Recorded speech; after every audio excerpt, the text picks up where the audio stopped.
আমাদের ওস্তাদ একটা কথা বলেন, আমাদের ওস্তাদের কথা বলছি, ওস্তাদ হচ্ছেন আমাদের বাইতুল মোকাররমের বর্তমান খতিব।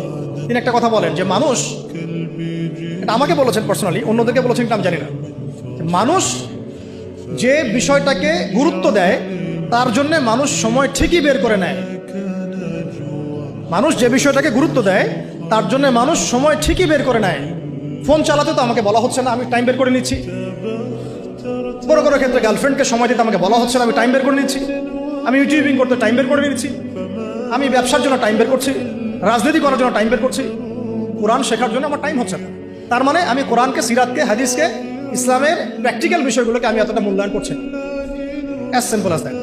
নবী সাল্লাল্লাহু আলাইহি ওয়াসাল্লাম বলেছেন, রাতের বেলা ঘুমানোর সময় কেউ যদি 3টা সূরা 3বার করে পড়ে, সূরা ইখলাস 3বার, সূরা ফালাক 3বার, সূরা নাস 3বার, নবী সাল্লাল্লাহু আলাইহি ওয়াসাল্লাম বলেছেন সারা রাত সে যে ঘুমিয়ে থাকবে, দৃশ্য অদৃশ্যের কোনো ক্ষতি তাকে স্পর্শ করবে না ইনশাআল্লাহ।